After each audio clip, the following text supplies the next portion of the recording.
Alors Sohail, aujourd'hui, confrontation très classique, Mercedes A45 AMG face Audi RS3, mais attention, la toute dernière génération d'Audi, une des rares à avoir encore un 5 cylindres, je sais, ça va te faire vibrer. C'est sûr. Aujourd'hui, bien sûr, on est sur le circuit La Ferté-Gaucher, il pleut pas, mais il y a énormément de vent, et tu vas nous dire si tu préfères la rouge ou la bleue. Avec plaisir.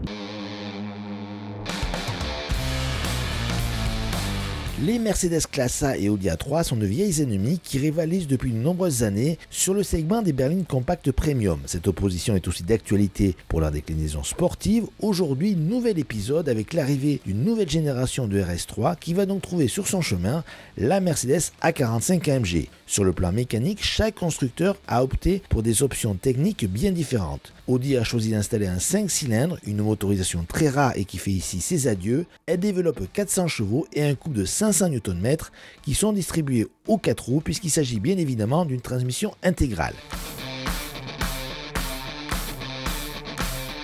Mercedes a fait un choix plus classique puisque la 45 AMG est animée pour sa part par un 4 cylindres, mais attention, pas n'importe lequel, car il s'agit du 4 cylindres le plus spectaculaire de la production actuelle, avec un 2 litres turbo de 421 chevaux et surtout 500 Nm, soit plus de 210 chevaux et 250 Nm au litre, qui fait de cette Mercedes la compacte la plus puissante du marché. Stylistiquement, c'est la dernière création d'Audi qui est la plus impressionnante avec son immense calandre, ses boucliers particulièrement ajourés, ses ailes très galbées, ses jantes 19 pouces et sa double sortie d'échappement. À côté, la Classe A apparaît comme beaucoup plus discrète malgré certains indices à l'image de ces deux doubles sorties d'échappement qui ne trompent pas sur la vocation sportive de la berline à l'étoile. Après les présentations en bonne et due forme, place maintenant à la réalité du terrain.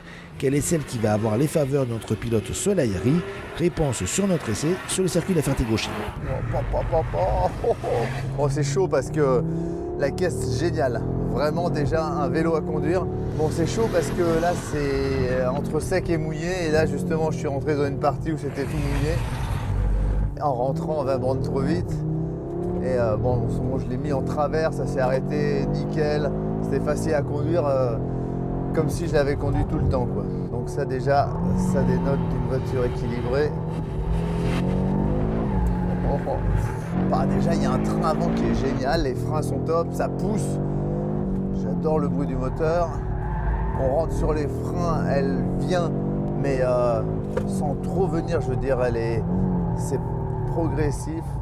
Ça sort, bon alors là, forcément, j'ai l'impression que j'ai toujours conduit cette voiture. On va essayer, alors il y a un autre mode sur cette voiture. Là on était répart puissance 50-50. Le mode s'appelle RS Performance, bien sûr j'avais tout déconnecté. On va mettre, il y a un mode qui s'appelle Torque Rear, donc ça veut dire le couple derrière. Je redéconnecte tout pour être bien sûr de tout sentir. Et on va essayer et voir à quoi ça ressemble. Ah ouais, bah voilà. Oh, génial. Alors bah là tout de suite on l'a vu dans le premier virage, hein. Ça ressort comme une propulsion. En tout cas il y a une grosse partie de la puissance qui passe derrière. En entrée pas vraiment de changement. C'est juste quand on met les watts, et ben il y a beaucoup de couples qui repassent derrière. Et donc on ressort en dérive. Bah, je pense que sur le sec c'est plus fun à conduire et c'est efficace. Voilà. Putain, c'est bon. Putain, ça monte tellement vite, je tape souvent dans le limiteur. Faut que je passe les rapports un peu plus vite, mais ça monte tellement vite que je suis en retard sur le passage de vitesse. Et moi j'adore cette position. Moi. Bah, je suis sûr que sous la pluie ce sera la plus rigolote, ça c'est sûr. Mais je suis pas sûr que sous la pluie ce soit la plus rapide. Mais sur le sec, je peux vous dire que c'est génial.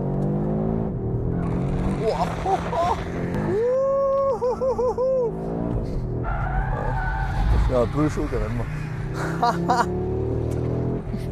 Bon bah c'est bien, hein. Ça je garde. Le maintien des sièges, c'est pas parfait, mais la caisse c'est une arme. Génial. Et ça, Audi nous avait pas habitués à des voitures qui jouent comme ça. C'était toujours des voitures surstables, un peu efficaces, mais un peu pas les plus rigolotes. Mais là, celle-là, elle a tout. Hein. Donc bravo.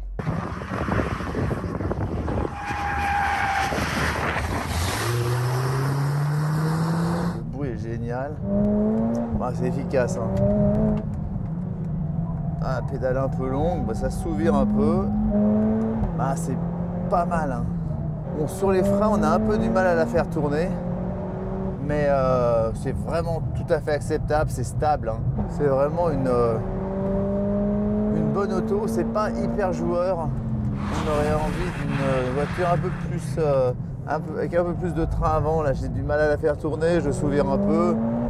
Par contre, après, ça sort hyper bien. Dès qu'on met les gaz, elle finit son virage. Il y a 0 sous-virage sorti. C'est juste un peu de sous-virage entrée. Les autoblocs sont hyper bien faits pour la sortie. C'est presque trop facile. On aurait aimé que le cul dérive un petit peu plus en sortie. Mais bon, on va pas se plaindre, c'est efficace. Mais par contre, j'ai rarement la possibilité de faire tourner la voiture sur les freins. La voiture est un peu souple hein, en suspension. Donc ça va être une voiture qui va être super sur les routes. Là, on est sur un circuit, donc forcément, c'est différent. Mais sur la route, ça va être une super auto. Et j'aime beaucoup l'ambiance, c'est feutré. C'est une voiture pour se déplacer vite sur les routes, avec sa famille, si on a envie. Enfin, c'est pas...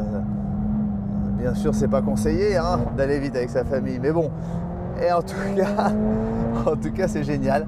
C'est une bonne auto. Et c'est pas... Voilà, on peut lui reprocher d'être pas la plus joueuse. Mais on ne se fera pas surprendre. Il n'y a que sur sol mouillé tout à l'heure qu'on a qu'elle est complètement différente sous l'eau. Elle est du coup très survireuse d'un coup sous l'eau.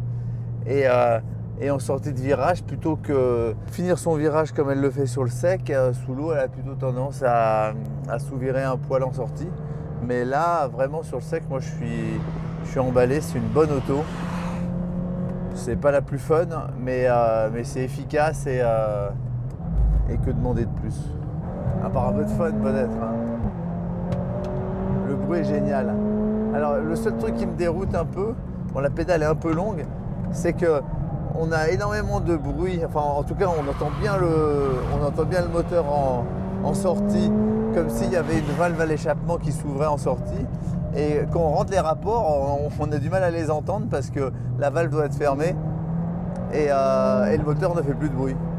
Alors c'est assez spécial, mais bon, juste une question d'habitude. Mais le bruit quand on accélère est génial. Et il faudrait...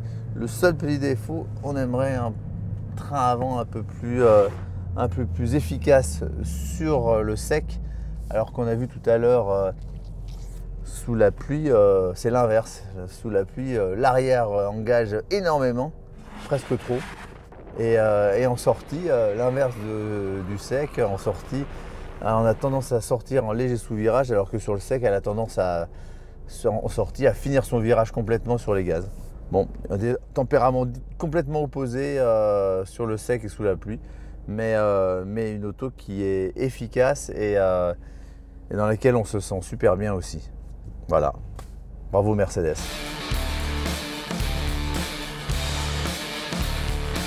Bon alors Soel, l'heure du verdict, laquelle préfères-tu? Et rapide parce qu'il commence à pleuvoir. Comme d'hab. Ouais. Alors pour moi c'est la bleue, hein, puisqu'on était sur les couleurs. Et bah, l'Audi RS3 c'est celle qui pour moi regroupe toutes les qualités que doit avoir ce genre de voiture. Et même si on parlait de 2 super voitures, hein, vraiment je me suis régalé au volant. Et celle-là, j'ai pris un plaisir inouï, je crois que ça s'est vu. Oh,